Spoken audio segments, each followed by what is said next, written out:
My goodness, you're so well behaved, it's remarkable. Welcome everyone to the RSE in Edinburgh, and welcome to those joining on YouTube, and especially to those up in the Burke Cinema in Aberfeldy. We're delighted that you're with us this evening for an evening of learning and discussion. I should introduce myself. Colin Galbraith, I'm Chair of NatureScot, also on the Joint Committee, which is the UK Conservation Committee, and I've got a long-standing interest in nature conservation and international nature conservation in particular. Before we go into this evening's proceedings, just a little bit of housekeeping.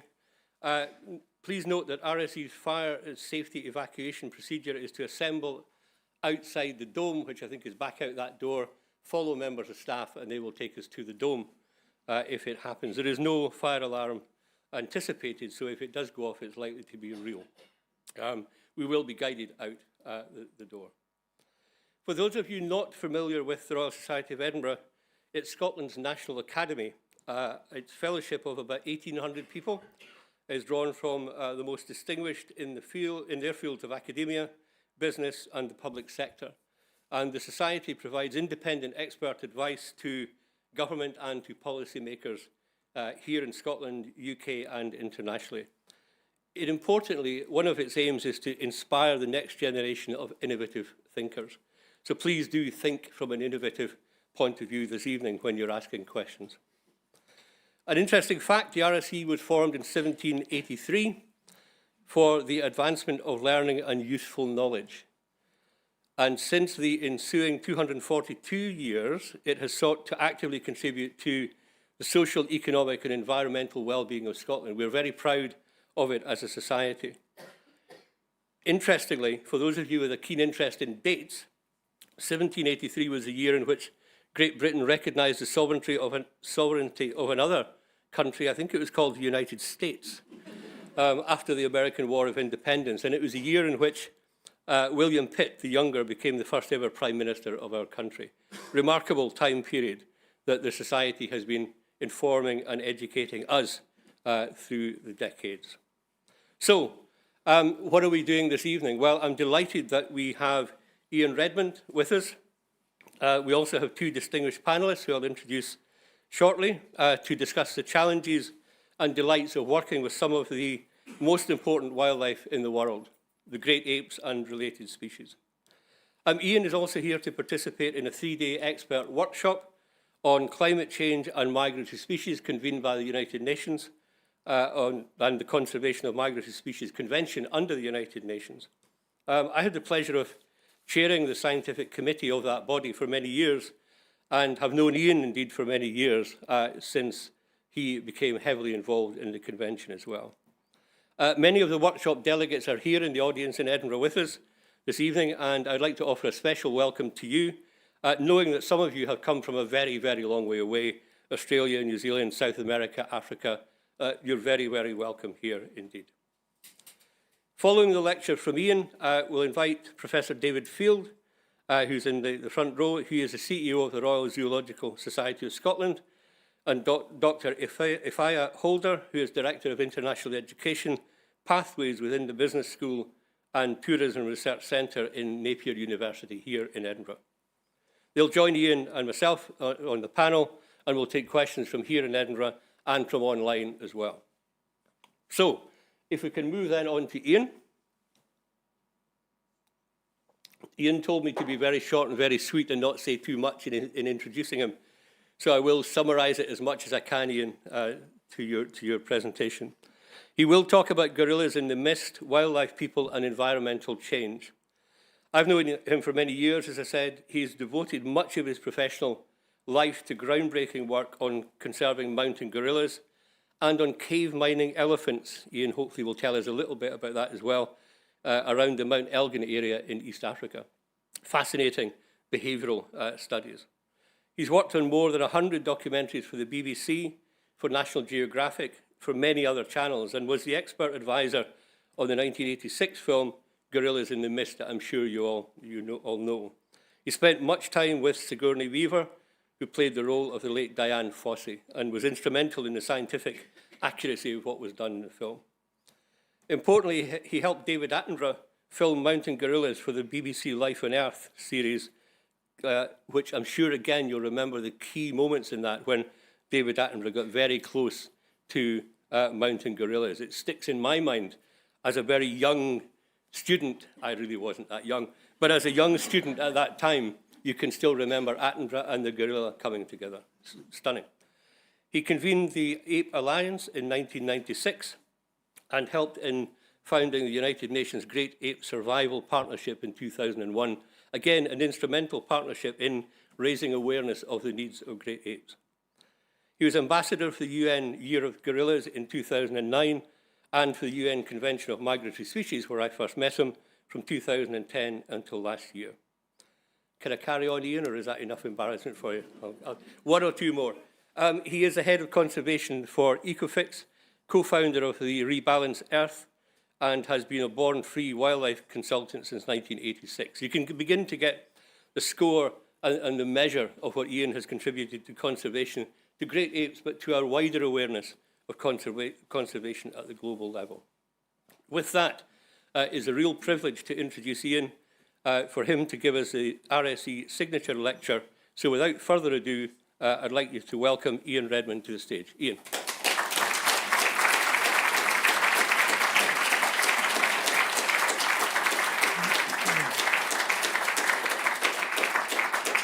Thank you. I've got my bag because if I get bored, I'm off. That was far too long, but thank you. And we're not on the first slide. Can we go to the first slide in my presentation? And that'll be easier for me to follow what I'd planned to say. Or maybe, can I get out of there? Yes, I can. Forgive me, I had it all lined up for there. Right. That's better. Look at a picture of a gorilla rather than a picture of me. I'm 98% gorilla, give or take a few decimal points, but it's much nicer to look at the real thing. And this particular gorilla was called it was called Titus, and he was the first gorilla I saw in 1976 when I first went to Rwanda to work with the aforementioned Dian Fossey.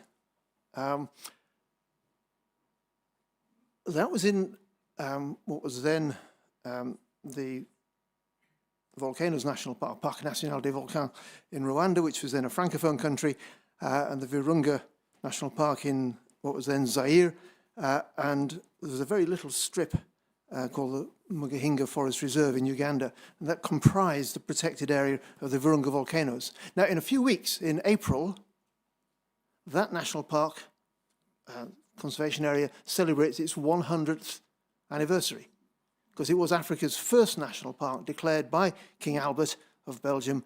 He never went there, but he was convinced to do so. So before I go too far into this, I'm going to put these guys on, and you can just watch them for a minute.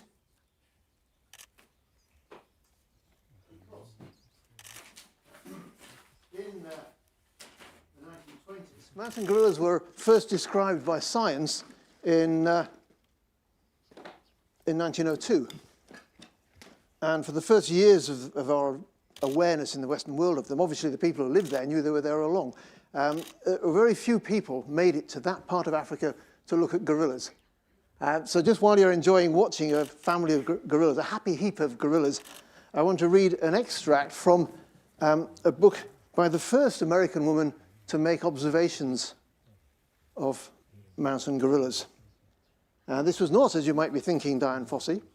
This is Mary Akeley, wife of Carl Akeley, the American hunter, stroke naturalist, stroke taxidermist, stroke inventor, amazing chap, who on his first visit to the gorillas in 1921 collected, in that nice taxonomic museum euphemism of shot and stuffed, the gorillas that if you go to New York, you'll see in the Akeley Hall of Natural History.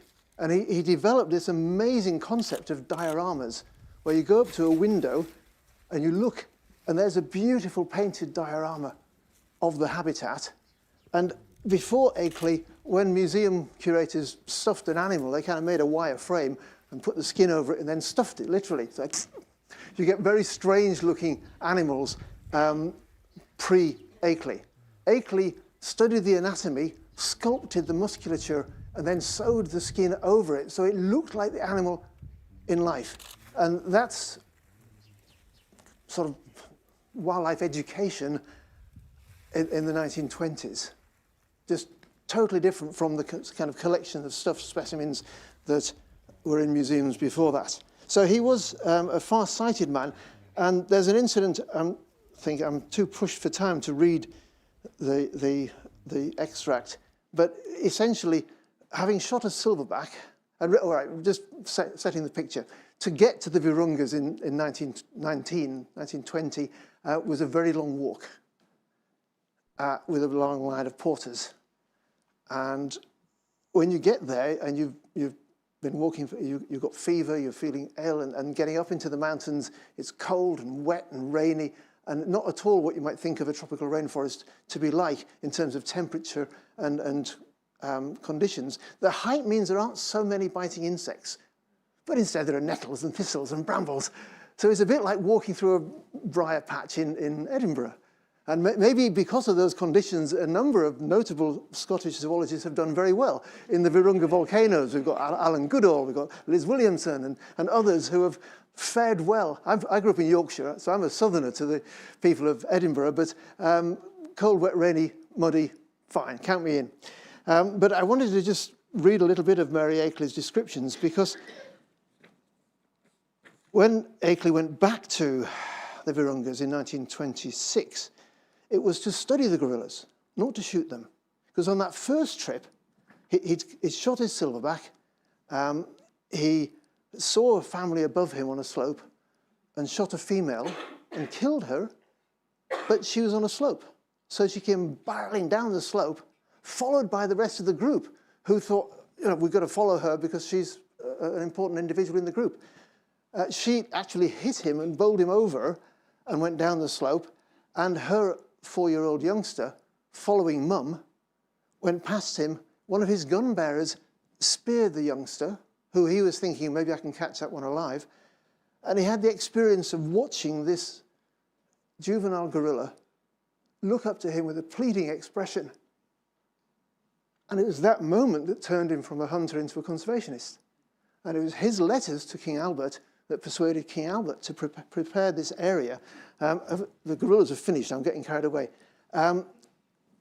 Because at the time, there were a number of expeditions like this one, and the ones described in here, the wonderland of the Eastern Congo. T. Alexander Barnes was just besotted with the place because it was so, in some ways, cultured with the Rwandan kingdom and the Mwami and all the dancing and the culture that you still see when you go to that part of the world. But just read what he's saying here. My hope of seeing the crested head, the great ruff, and the silverback of Tarzan of the volcanoes.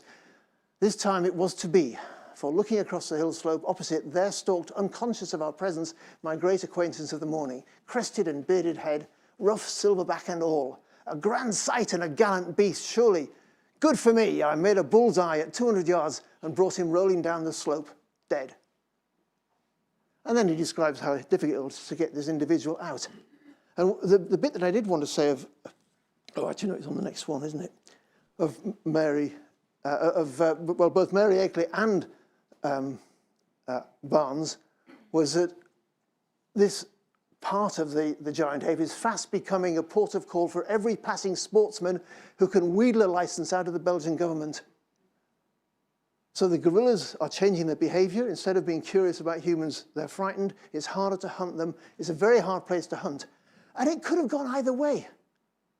It could have been the sport hunting destination of the world where you get a chance to prove your manhood by slaying this mighty monster. But thanks to Akeley and that dying juvenile, King Albert created Africa's first national park. Now that brought in a period of what is now termed fortress conservation, which has its own ethical questions, and we'll maybe get to discuss those later on. But that's the context. So we're trying to span a century, and I've only got 45 minutes, so forgive me if I seem hurried. I'm here in Edinburgh, as Colin mentioned, because last year in February, in Samarkand, in Uzbekistan. Who would have thought a gorilla specialist would end up in Uzbekistan? One of the decisions was to form an expert workshop on climate change and migratory species. And that's what we're doing here. That's our day job at the moment. But that was fascinating. And all this is in the context of our, I hope, general awareness that the biosphere, the bit of the big ball of rock we live on that matters to us, because it supports life, is in dire straits.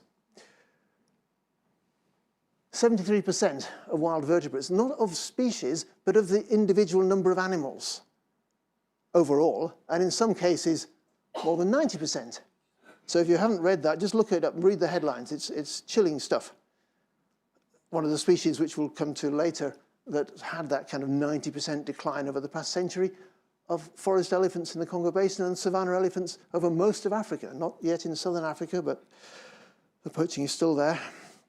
Just down the road in 1921, you'll remember all the excitement over UK hosting COP26 in Glasgow, and 100 leaders stood up and said, we will end deforestation by 2030.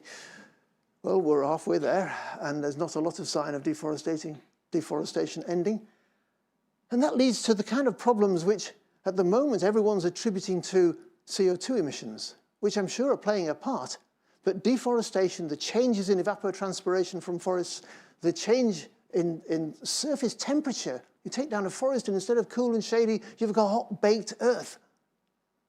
That's changing our planet's surface. But I'm getting ahead of myself.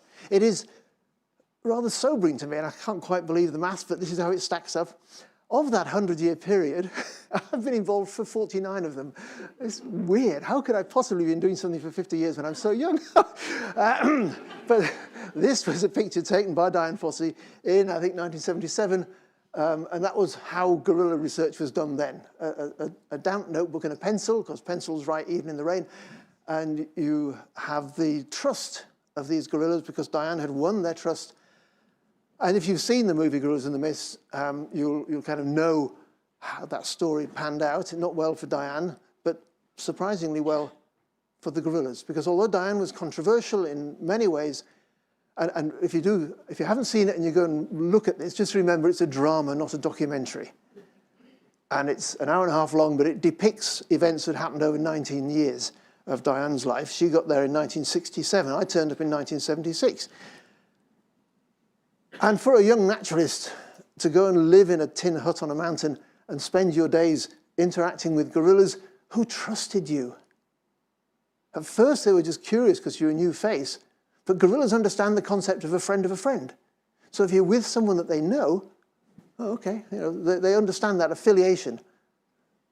After a while though, rather than just being a tolerated, perhaps slightly interesting observer, there comes a point where they seek out your company, particularly youngsters who are growing up and getting to learn the social ropes, and the tame human who comes and sits on the edge of the group is a part of their everyday life.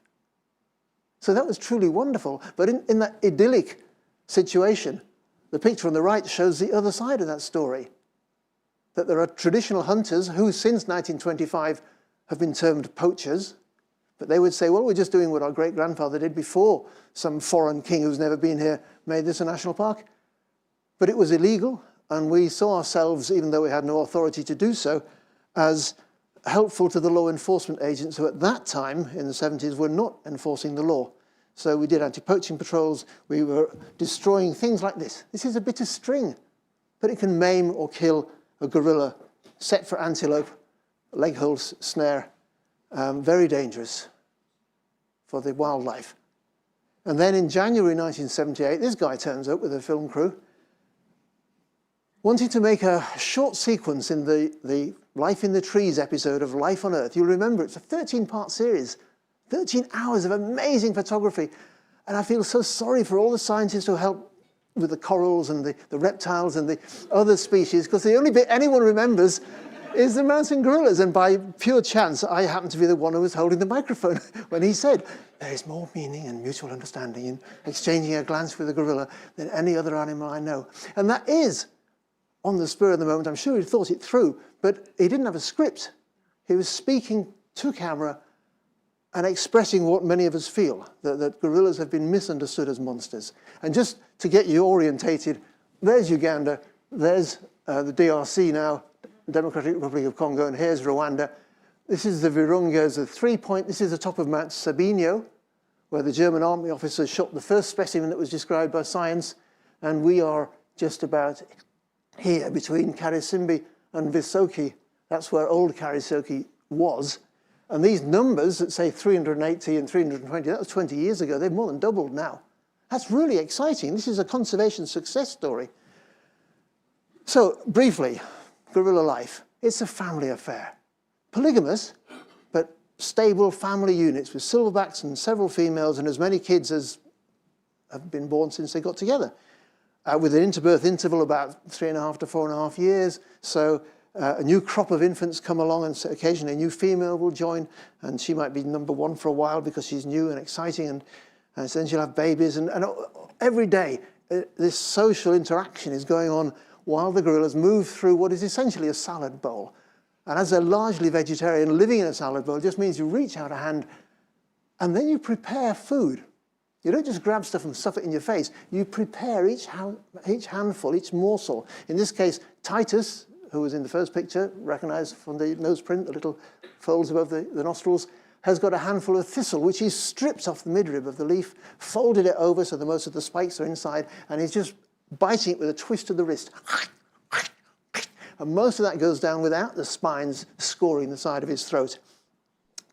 Here you'll see in just a moment when it wakes up, a female gathering a posy, a little bunch of flowers, of sedge flowers. Sedge is a very nutritious plant, the leaf bases, but also the flowers. Because being a gorilla, once you've got your bunch of flowers, it's munch, munch, munch, and you'll notice that in her lap is a cute little baby who is learning about gorilla food plants from the stuff that's showering on top of her. So it's like being under the waste disposal chute of a vegetarian kitchen, being a baby gorilla. And of course, being curious, baby gorillas will pick up the food and chew on it and get to taste it, and they'll observe the preparation methods, and that's cultural.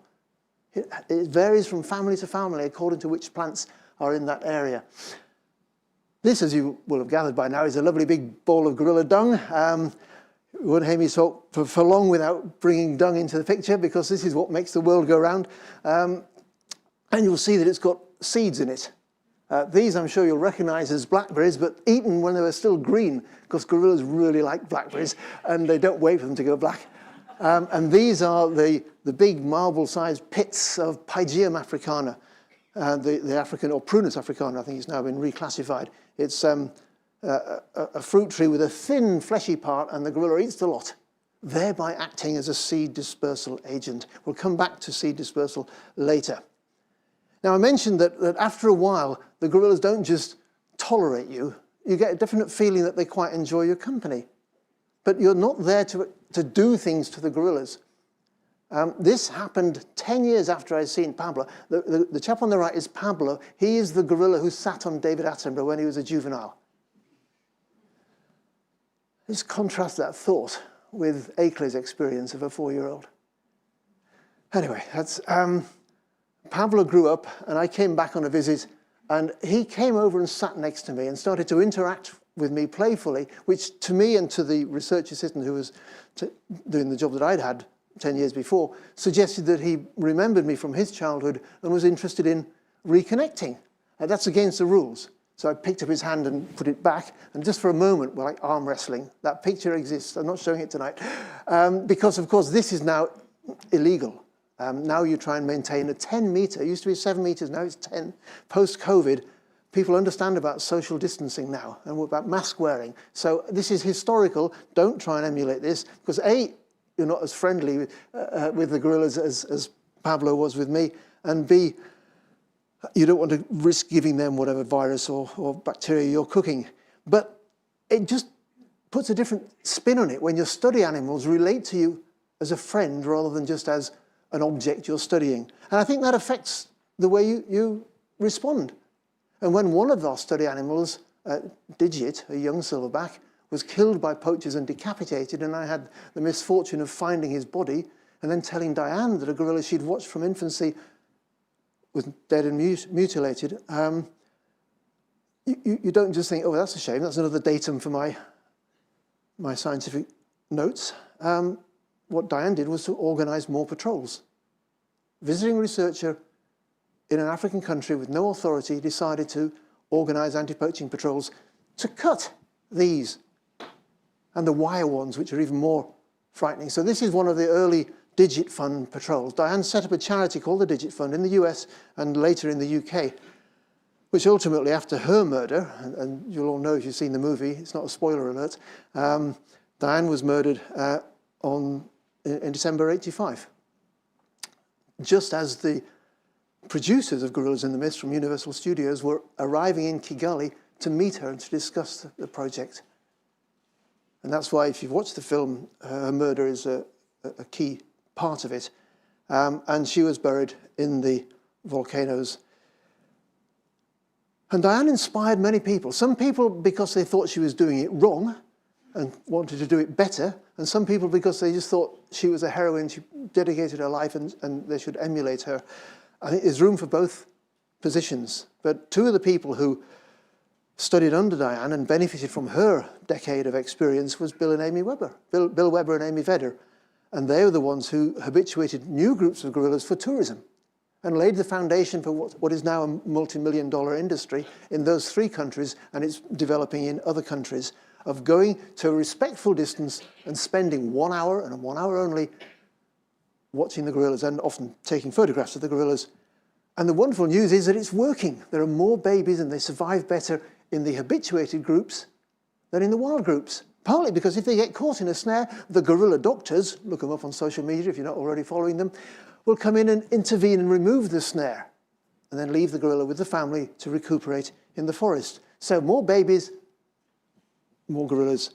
And that has even led the Rwandan government, this is one of the smallest, most densely populated countries in the world, let alone in Africa, to come up with a plan to not expand the park, but to reclaim some of the lost park that was taken for agriculture in the late 60s and early 70s. It's called park expansion, and it is, but it's just reclaiming a proportion of what was lost back then. And that's just extraordinary. This is conservation success. And the local agricultural communities will benefit because there will be more water in that cycle to flow out of the forest and water their crops and fill their wells. So that's the good news story. Every other kind of ape, Western lowland gorillas, Eastern lowland gorillas, chimpanzees across Africa, bonobos, orangutans, all three species, and gibbons are still declining.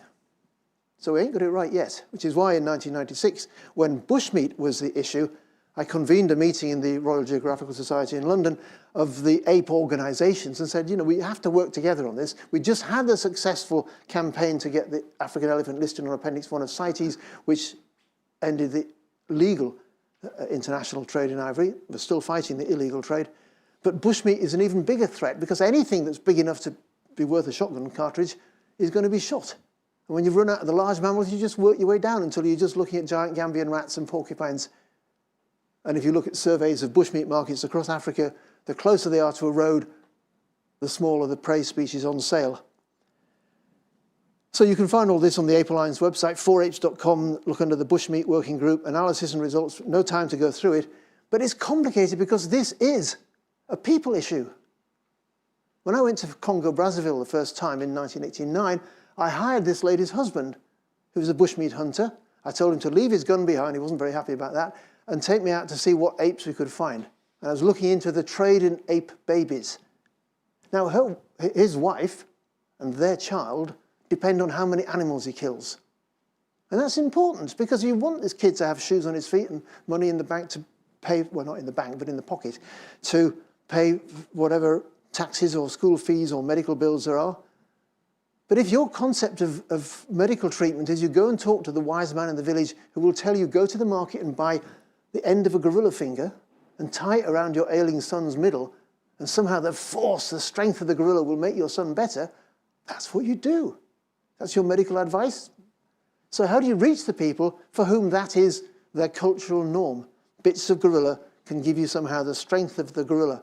And if you've never seen a gorilla hand in action, here in a sanctuary in Limbe in Cameroon, and the other gorillas watching closely because they're always really interested in what someone's eating. That's how they learn what's edible and how to prepare it. You see hands like that in action, you realize how similar they are to ours. Perhaps your opinions change a little bit. Perhaps you start to realize that if you chop this kind of bushmeat, they'll finish all small time. If you kill this kind of wildlife, they will go extinct. And so Limbe and all the other sanctuaries, about 21, 22 in the Pan-African Sanctuaries Alliance across Africa, not only rescuing individuals from the bushmeat trade and the live animal trade and giving them a better life and, where possible, preparing them for a return to the wild, but educating the kids. But that doesn't get across to everyone. So you need role models. Je suis fier de jouer pour le Cameroun, un pays plein d'animaux sauvages extraordinaires. Les chimpanzés, les gorilles et les éléphants font du Cameroun et des pays voisins un endroit unique au monde. Hélas, ces animaux vont disparaître. La consommation internationale du gibier We turn these lights out at all, or is that... disparaître pour toujours. No. Alors, tous ensemble, n'achetons plus du gibier, car en arrêtant d'acheter, nous arrêtons aussi le massacre des animaux.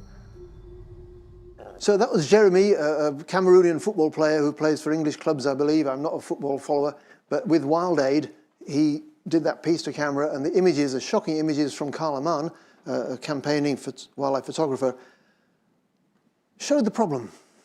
But the tagline that Wild Aid use in all their celebrity public service ads is, if the buying stops, the killing stops. That was in French, if you weren't following it. But it's so difficult. Across Africa, roads are opening up areas that were previously unreachable by traders, and now there are trucks laden with logs driving down the road. And if you have a little farm on the side of a road and an antelope is eating your crop, and you kill the antelope and hang it up, you will know that one of these drivers will stop and might give you $50 for it. That's a lot of money. But the driver knows that if he buys it for $50 down the road in the city, he can sell it for $100. So it's like picking up a $50 bill. Why wouldn't you? If it's not illegal. And this isn't an endangered species, but wherever there are roads, those species are declining. This is a projection of what, in 2002, we thought African development would be like. By 2025, most of the Congo Basin and the Guinean rainforests will be impacted by men with chainsaws. So who do you blame? The man with the chainsaw? Or the people who are paying the man with the chainsaw, which is probably us, if we're not careful where we buy our paper or timber products, FSC certified ideally, or at least from a responsible source. He's actually a hero because the tree had fallen down over a road. Traffic stopped, you can't have that, my goodness, in the morning. What? So the man with the chainsaw saves the day and gets the vehicles moving again, gets those logs down to the port.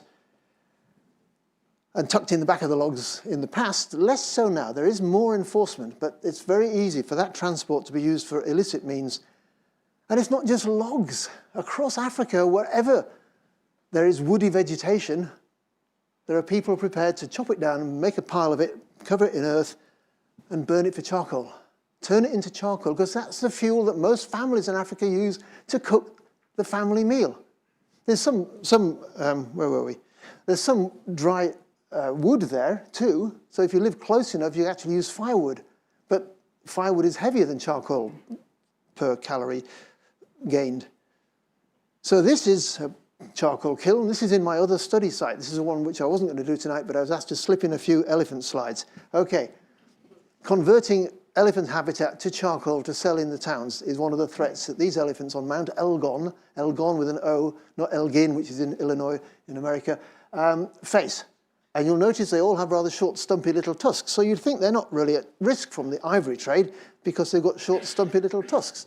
Some of them have a bit longer, but the reason that they're unique is that their culture, their behavior that they learn at their mother's heel, involves going deep into the dark zone of caves. Troglodyte tuskers. It's exciting, isn't it?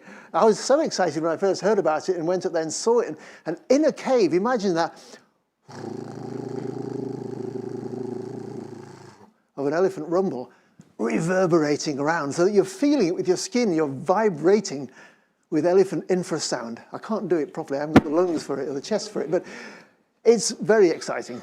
And witnessing these elephants and beginning to habituate them to my harmless presence meant that I learned about them. And if you want to read more, look up Crash Course in Conservation. It's a dramatic story, we haven't got time for it here.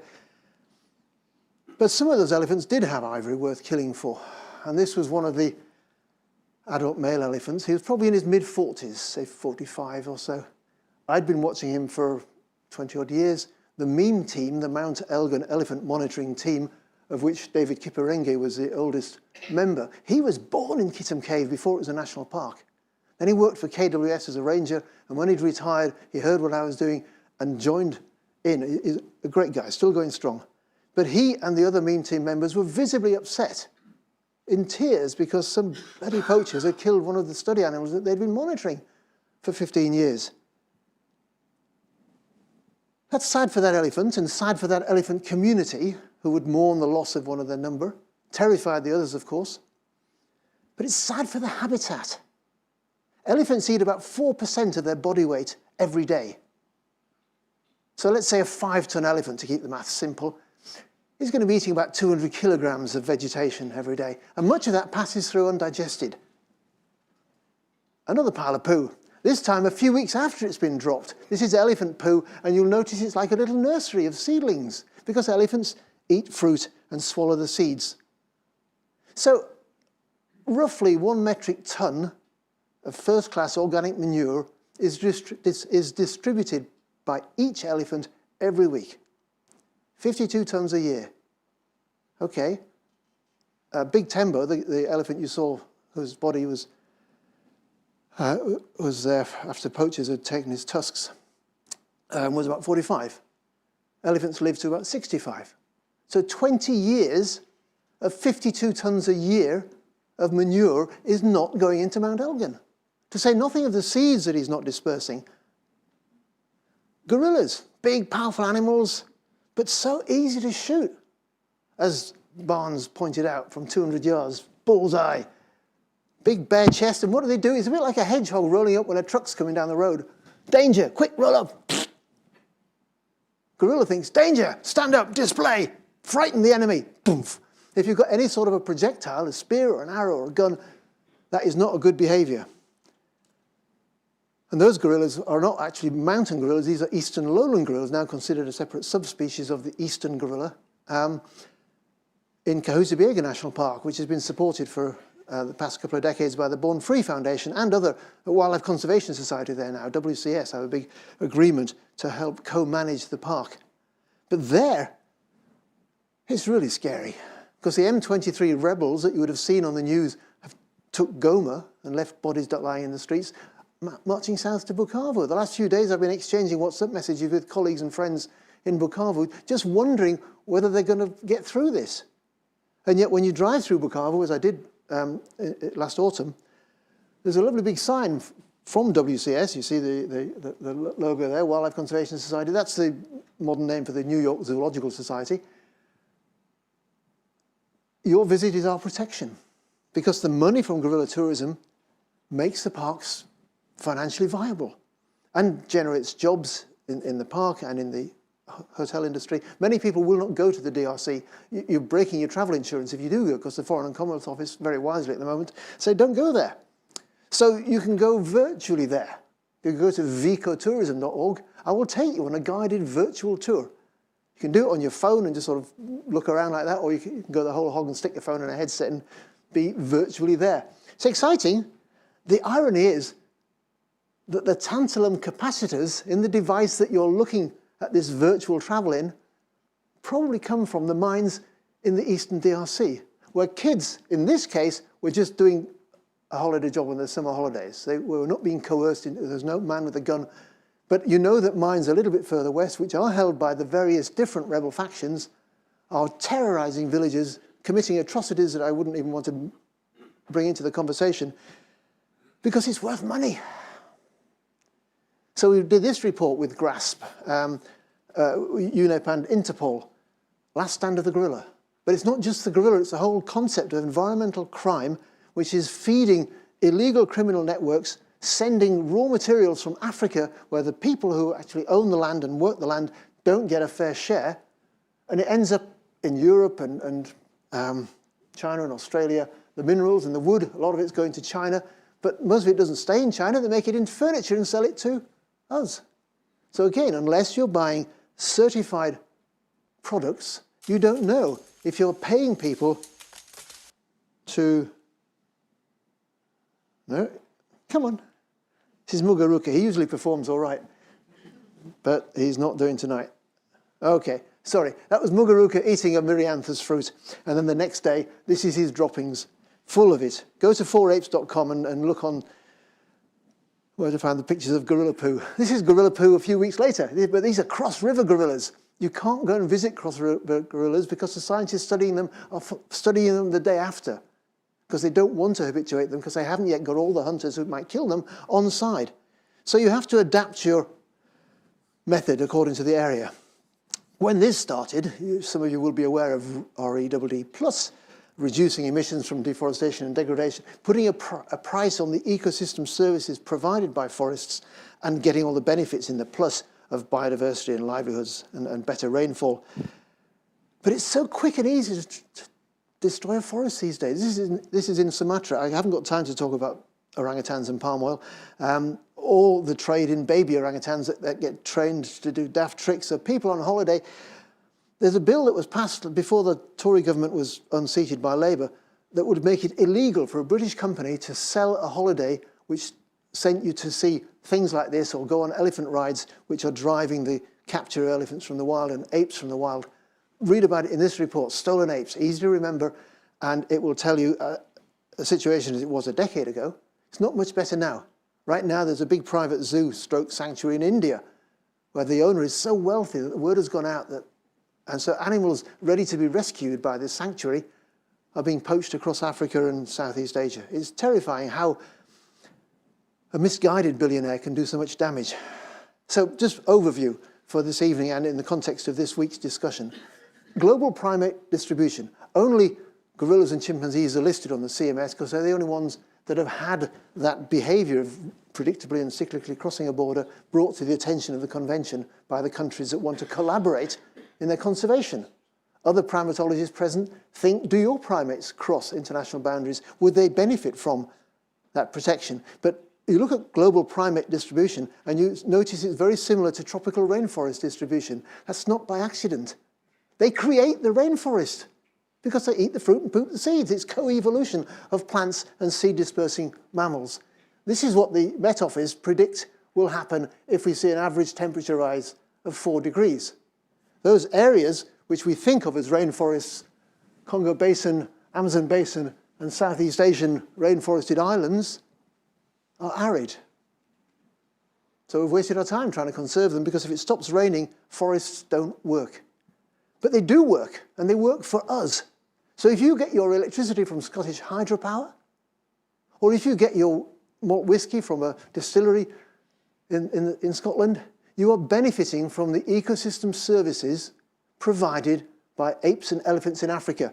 Let me just talk you through this. I'll do it from here with a shiny thing. Here you've got Africa, the Congo Basin. Notice the clock down... Oh, God, sorry. That wasn't supposed to happen. How did... Oh, now we're going to see Muguruza. I can't cope with the technology. Right, let's just do this. This is important. I'll do it with a finger because that won't change the slide. Africa, orange pulsing. Notice the speed of the clock. Days are going by about 1 a second. And that orange pulsing represents the rainfall. So orange for rain, white for water vapor, which is invisible, but for the purposes of this illustration, they've made it white. That orange pulsing is feeding these weather systems across the Atlantic to join the bigger pump in the Amazon basin. Who knew that African rain fell in the Amazon? But it does because of the rotation of the Earth and the Coriolis effect and all that. So this bigger pump is sending off weather systems. You see them going up and watering the corn belt in the Midwest, so sweeping across to water the fields of Scotland and to fill the aquifers which feed Scottish hydropower. And yet when you pay your bill, not a penny of it, when you buy a bottle of single malt, not a penny of that goes to keep the global pump going. It's bizarre. I could watch that all day, but we must move on. So the kids who live near those forests that are providing ecosystem services to the world, don't understand about that. They're great kids. Who knows what they'll be when they grow up? These kids, filling a church hall, are watching one of their friends on a bicycle at the top, pedaling to power the projector, because this church is a long way from the nearest electricity line. So most of these kids have never seen moving images before on a screen. And what they're seeing is gorilla behavior, and a very skilled Ugandan educator is telling them about the importance of the gorillas that are a few miles from where they live, but none of them have ever seen because it's in a fortress for foreigners to go and see. Occasionally, one of the wildlife agencies in Rwanda or Uganda will take kids to see the gorillas. And that's wonderful because you want their interest. And one of the mothers watching at the back of the hall, breastfeeding her baby, seeing on the screen a gorilla mother breastfeeding her baby, said, I'm going to talk to my husband, who is a poacher in the park. Those of us who have Wi-Fi and technology can get into wildlife in different ways. Ecoflix is a new TV channel. It is like Netflix for the environment. And it's a charity. So if you subscribe, you can choose which of the partner NGOs your money goes to. It could be the gorilla organization, it could be Born Free. You choose. If you're species of choice, then your subscription pays for projects. And that's exciting, that's new. But that isn't going to solve the big problem, which you would have read about, the biodiversity funding gap of $700 billion a year. Where's that going to come from? It's not going to be aid money. It's not going to be philanthropy. It's got to be the markets. It's got to be the global economy. And fortunately, there's an extraordinary chap called Ralph Sharmy who published this on the IMF website, the International Monetary Fund, where he served until a year or so ago as the assistant director. So people listen when Ralph speaks. And he did a calculation based on the work of Fabio Bazzaghi, an Italian biologist, who compared two forests in the Congo Basin, one with elephants and one where they'd been wiped out decades ago. And the above-ground biomass where there were elephants was 7 to 14% more than where they'd gone. And Ralph, who had previously done a similar exercise for the great whales in the oceans, calculated the value of that service, not of the elephant. It's no good grabbing the elephant and saying, look, I've got an elephant, give me millions of dollars. No, it's got to be working in the forest, and what you're paying for is the work. And I don't know if I can do this on here. No, I can't. But this was Ralph 10 days ago in London giving a presentation, and the current value attributed to each elephant over the course of his or her life is $2.6 million. That's if you were paying for the work they were doing. So if a penny on the bill of Scottish Hydropower or a portion of your malt whiskey bottle were going to a scheme to pay the people who might kill the elephant because their front teeth are still worth money, but instead protect them and monitor them and get to know them as individuals, then we might get somewhere.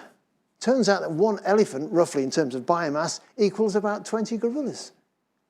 So if each family of gorillas, whether or not they were visited by tourists, was bringing in a couple of $1 million, that would be nice, wouldn't it? That would give you the money to protect their habitat, even expand their habitat as Rwanda's doing. Theirs is based on tourism, but when there's a pandemic or a civil war next door, tourism dries up. Whereas ecosystem services could continue. So that, to me, is the hope for the next phase of this 100-year. The next 100 years has got to be, we pay for what we get from nature, and instead of seeing nature as something you extract resources from, you pay for the services. And I'm talking using economic terms which I don't understand, but I'm convinced by Ralph's explanation.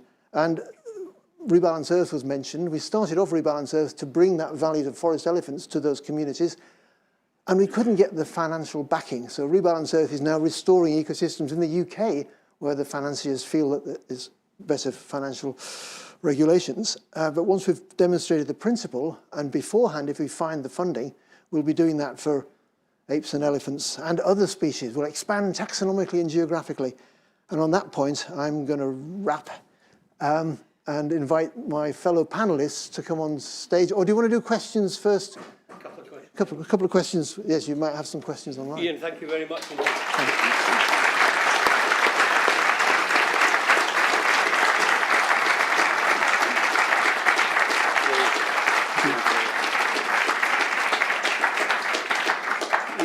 Ian, thank you very much indeed for, I mean, inspiring is not the right word, but you made it very real. Anyone who can link a gorilla to a bottle of whiskey is going to win a Scottish audience, but fantastically well done.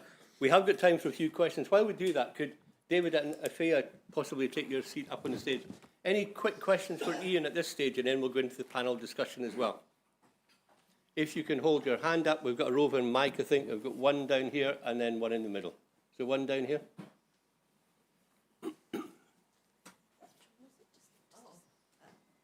I'm doing a certificate in primate conservation, and one of the things I was reading about yesterday was the way the internet is making it much easier for people to sell animals online, but one of the recommendations was that obviously there should be more legislation around the internet selling. But then I think, you know, because of the things happening in America and the wars, and then I'm just wondering how high that up is going to be people's list of priorities, although I think it should be. I just wondered if you had any comments about what would help to stop animals being sold online. Okay, thank you. Okay. Oh. Yeah. Okay.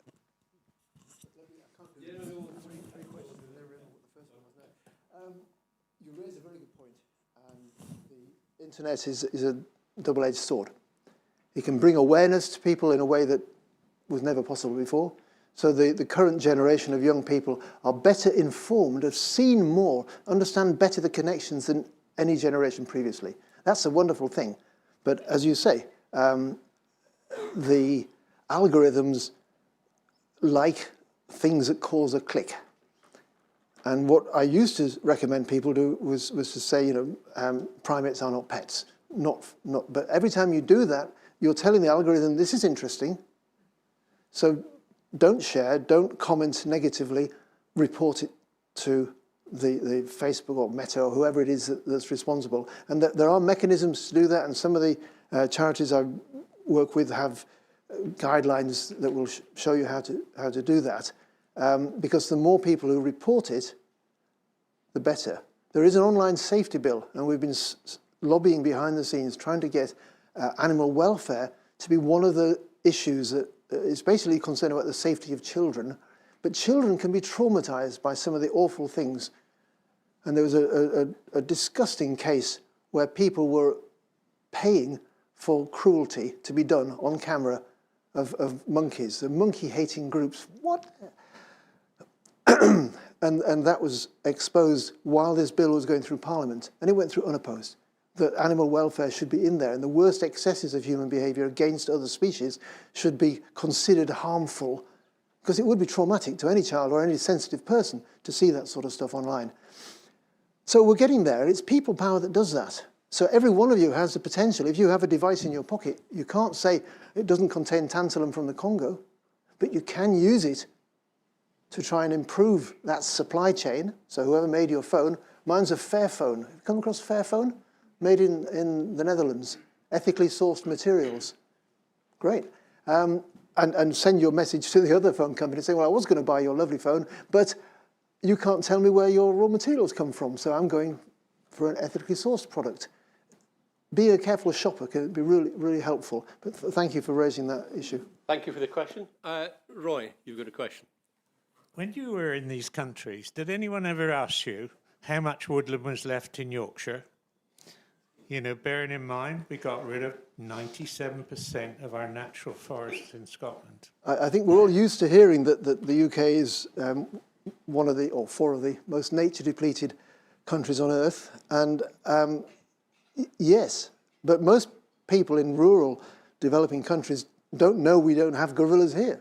Why are people coming here to see? Why don't they see they don't have that global concept? Which is why having a pedal-powered cinema that shows kids not just films about the gorillas down the road, but films about Arctic or other wildlife, raise their level of awareness using the modern technology so that we get the good edge of the sword and not the bad edge of the sword. But you're quite right. We are not in a position to preach other than to say, look at what a mess we've made, please don't do this. Because if every country ends up basically like the home counties or the cultivated lowlands of Scotland, then we're stuffed.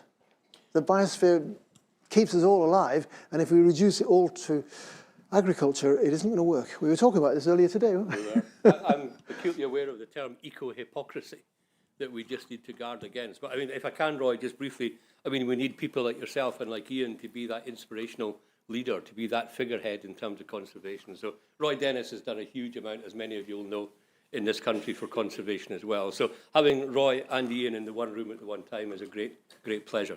Ian, if you want to take a seat, let's broaden the discussion out a little bit if we can. Afiya, I'm interested, First of all, if you want to introduce yourself properly, but tell us what you took from Ian's presentation. So I'm Afiya Holder, as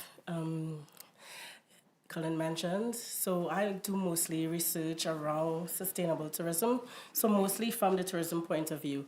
So a lot of my research on animal and human interaction deals with a lot of the ethical elements you talked about. And one of my recent research actually touches on that whole point around digital activism. So I think it's very important for us to look at what's happening. You mentioned a lot of different cases.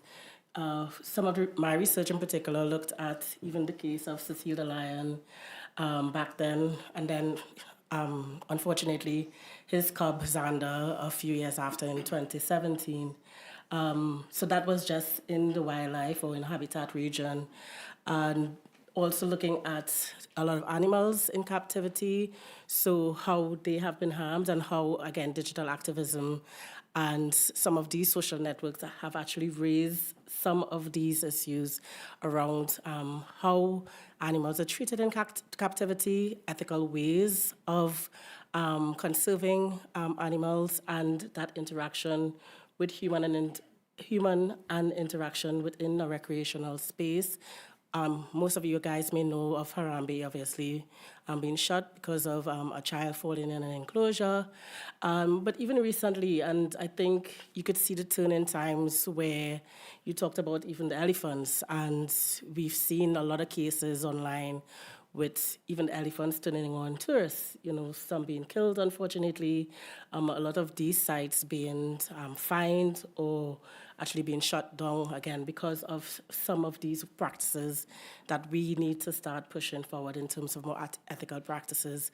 And I know we have, you could speak more on that in terms of that zoo element and how zoos are utilized in terms of not just some of those things that may seem as unethical practices, but how they could be utilized in terms of breeding practices and as conservation educational tools for society. So a lot we could cover. I'm open to questions, but that's, I guess, a synopsis of my work. Thanks. Yeah, thank you very much. I mean, that link from what we do in captivity with animals takes us on very neatly, if you like, into David. Do you want to introduce yourself? And again, any thoughts from what you heard Ian say? Thank you, and good evening. David Field, I'm the CEO of the Royal Zoological Society of Scotland, Edinburgh Zoo and Highland Wildlife Park. And I think one of the things that I take away from Ian's talk is just how envious I am of what a wonderful kind of experiences that you've had. And I think every one of us in this room will have experienced some level of emotion about that talk.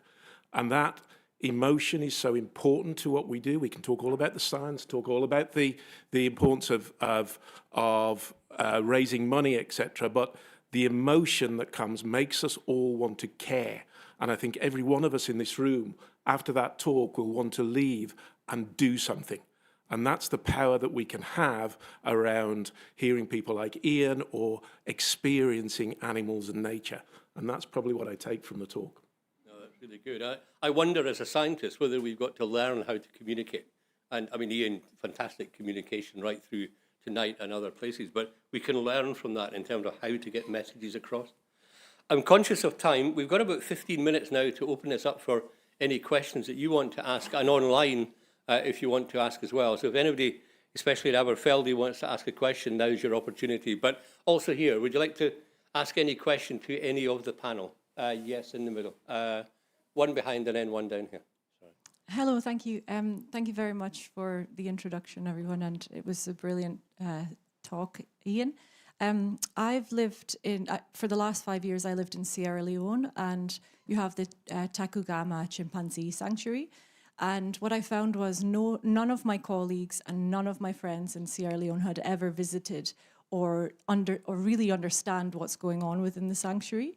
There are obviously locals who work within it, but my question is really, how do you get local people to be invested and involved when, you have obviously the tourism side, but how do you get them involved in things like this? Because, for example, for them, it is, part of their culture to perhaps, eat the bushmeat or use the medicine, and it's a huge shift.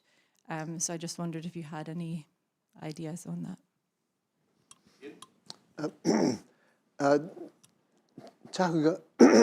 Takugama, like the other sanctuaries I mentioned, is far more than just a sanctuary. It's a centre for conservation, and they're organising chimpanzee census across Sierra Leone, and in doing so, moving towards addressing the root cause to stop the babies coming out of the forest to be sold. It disappoints me if your friends are not going to see it, but Takugama is a partner NGO on EcoFlix. Maybe if you tell them to watch EcoFlix and they go, what, that's down the road and it's on the telly on a global platform, maybe they'd value it more. It's not real until it's been on the telly, it seems, these days.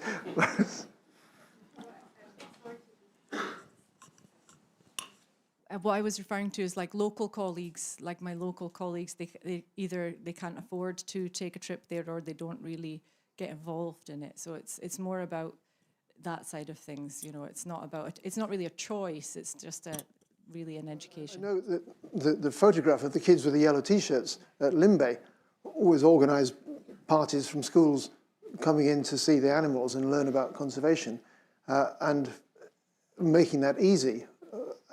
Maybe Takugama needs to get a grant for a bus and sort of drive around the poorer areas saying, free trip to Takugama, come and learn about the wildlife of your country. I think there are general points here. I mean, nature conservation is undoubtedly better bottom up, whether that's in Scotland or in any country in Africa. And how you do that, I think, is quite a challenge. But David, I mean, how do you link into that kind of initiative? Well, one of the parallels that I will draw is an organisation called UEC, the Ugandan Wildlife Education Charity. Absolutely incredible in terms of working with local people, bringing the education, bringing that bus of people across to see the work that they're doing. It's bringing the animals to the people as well.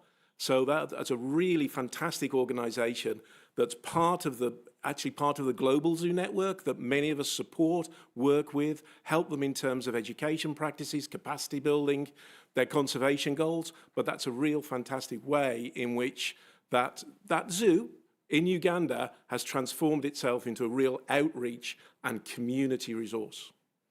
Good. I think there's another question down here. Yeah, can I have a microphone down there? I know, I'll take that one and then we'll do the online one, yeah.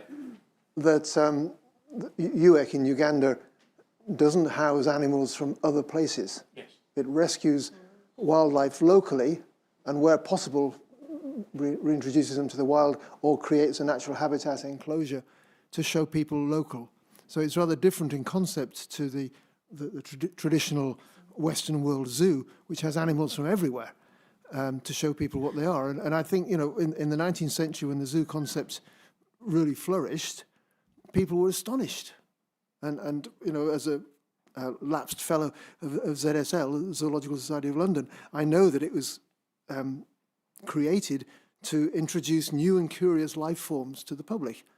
But now we've got virtual travel, we've got actual travel for a much larger proportion of the population.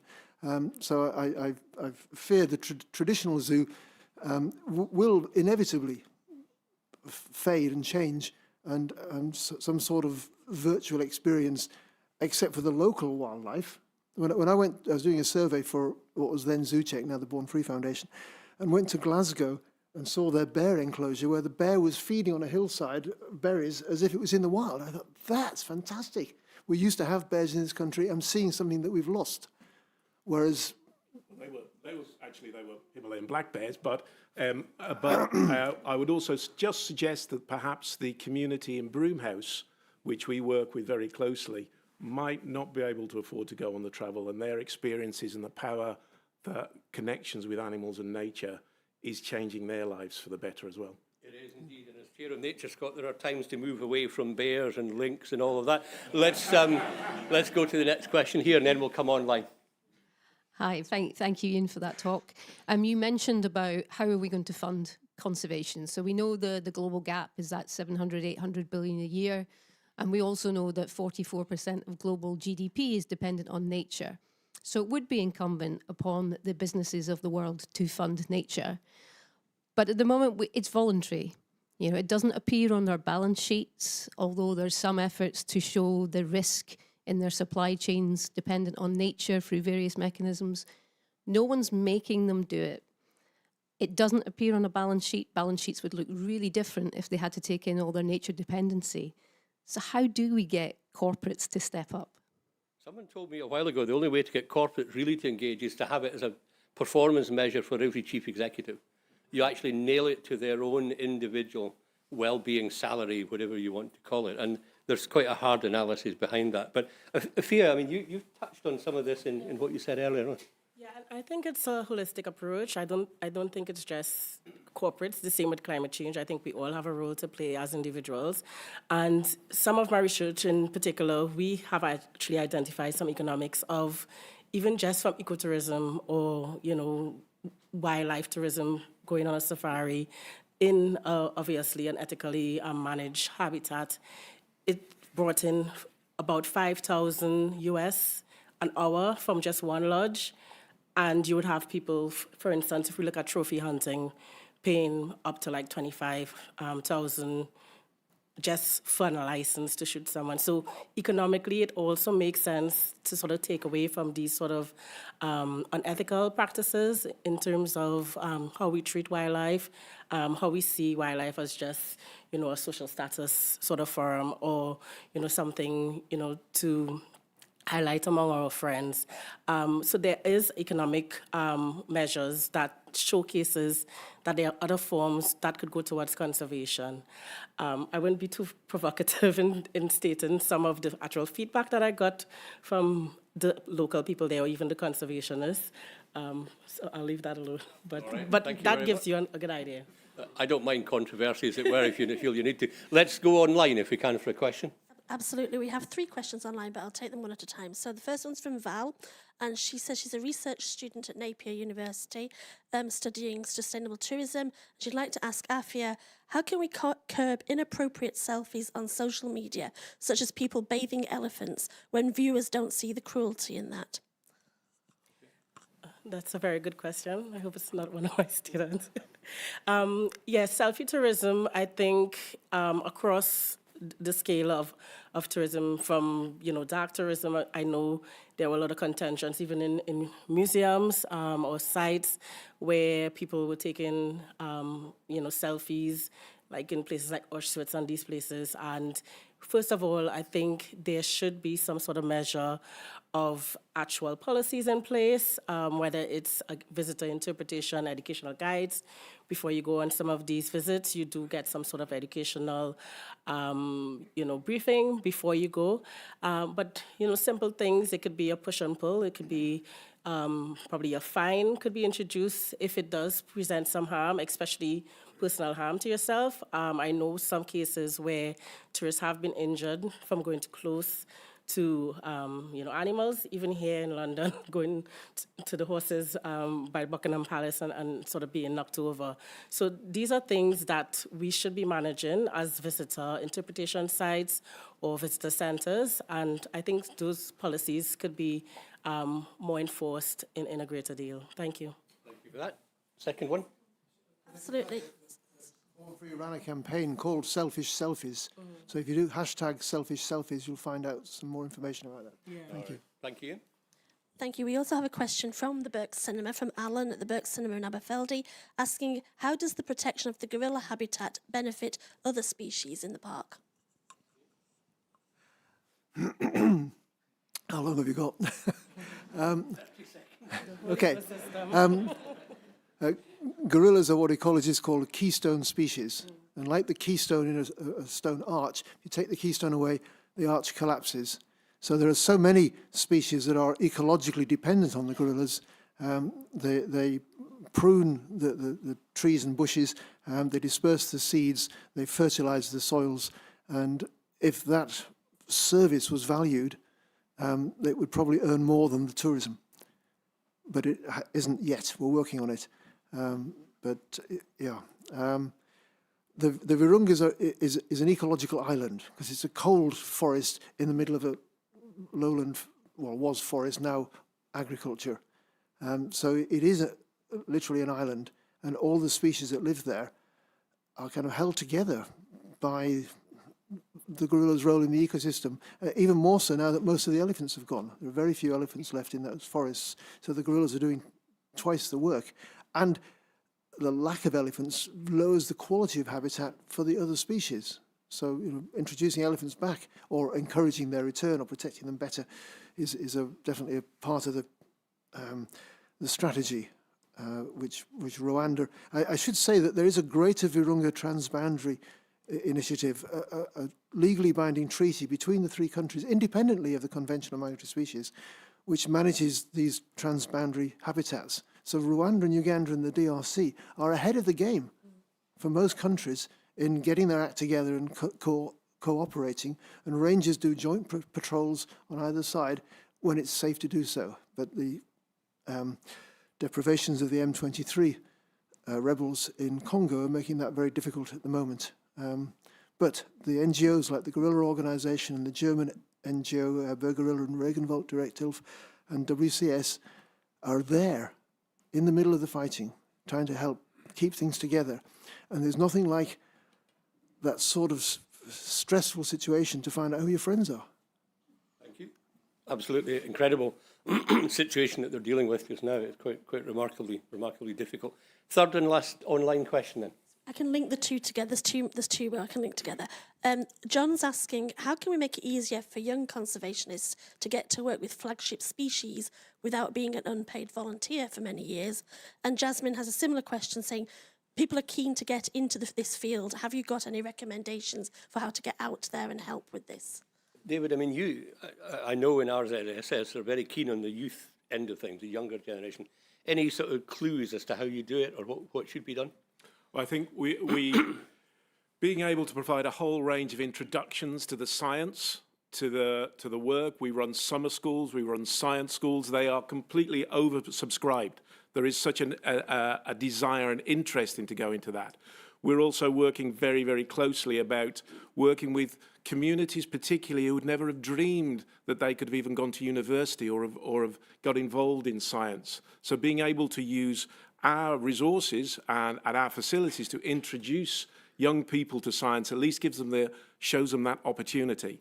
But then working with a number of universities, Stirling University, St Andrews University, in relation to the chimpanzee work that we do both at the zoo and in Budongo in Uganda, gives a remarkable way for people to get that introduction to field science, field research and conservation. It is hugely difficult. People have got to be tenacious and really need it and want it. It's a very difficult field to get in, but there are opportunities to get that introduction to it. Thanks for that.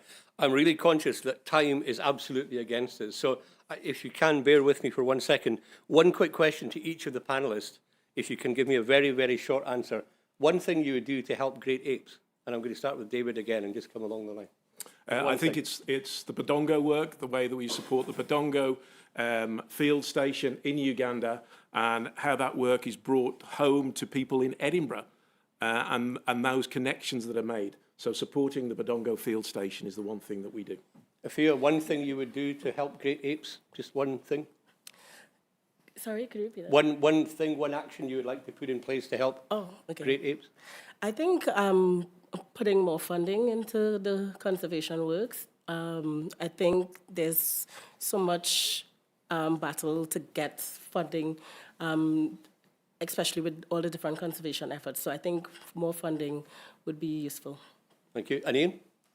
Well, I'd like to pick up on the volunteer concern, because my first job with large mammals was not studying gorillas, it was actually herding reindeer in the Cairngorms, because I met Ethel Lindgren, who set up the project there, and offered to volunteer. So one summer I spent in the Cairngorms and then volunteered building paths through the Larry Grew, which stood me very well when I got to Africa and was building paths in Africa.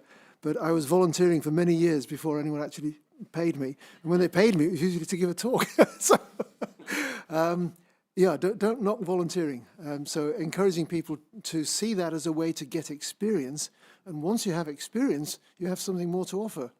More, I would say, in some cases, than the paper academic qualifications, which are great for academia, but not always applicable to on-the-ground conservation work. Thank you, Ian. time is a funny thing. When you're enjoying yourself, it goes really quickly, and this has gone really quickly. Could I ask you to thank, please, our panellists, Afiya and David, and then especially Ian for being on the panel, but for a wonderful, wonderful talk, if you can. And if I could ask the president of the RSE, Professor Sir John Ball, to take the stage. But thank you to everyone. Thank you.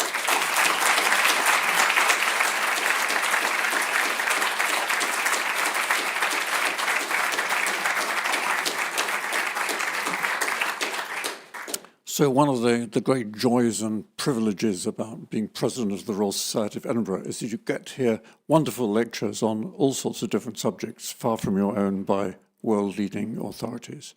So I'm a mathematician by trade, so gorillas are perhaps, well, I can ask Ian later about their capacity for doing mathematics, non-zero, I suspect.